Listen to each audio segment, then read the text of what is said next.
कैसे लागे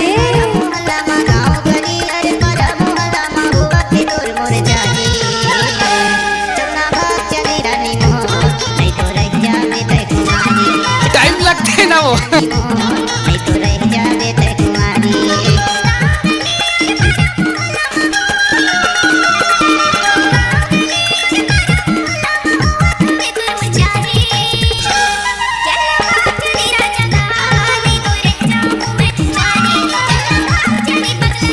सती मानस गाड़ी भर मत दे बे भाई। Mix by DJ Prince Singh Sayam ग्राम दुलाधर खुरी टोला वाले। कि डूबना है तो समुंदर में जाके डूबो, किनारों पे क्या रखा है। डूबना है तो समुंदर में जाके डूबो, किनारों पे क्या रखा है। प्यार करना है तो बाहों में आके करो, इशारों में क्या रखा है।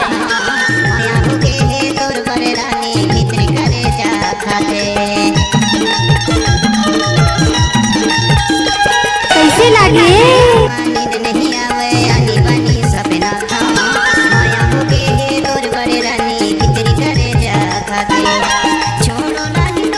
हमको कुछ बोले क्या?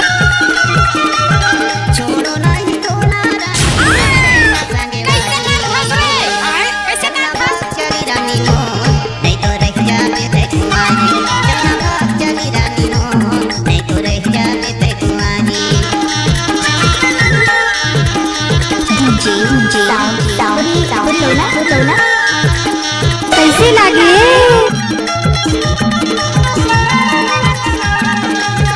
Mix by DJ Prince Singh Sayam ग्राम दुलाधर खुरी टोला वाले। ओके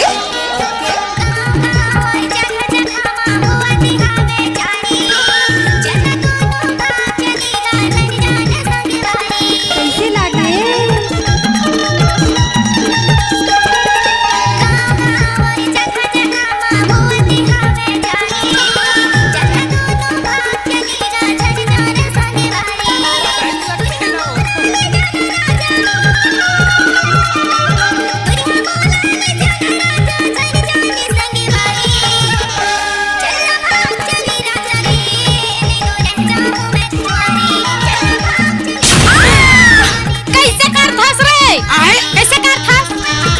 सुन रहे हैं जी सयाम जी। ओके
सती मानस गाड़ी भर मत दे बे भाई।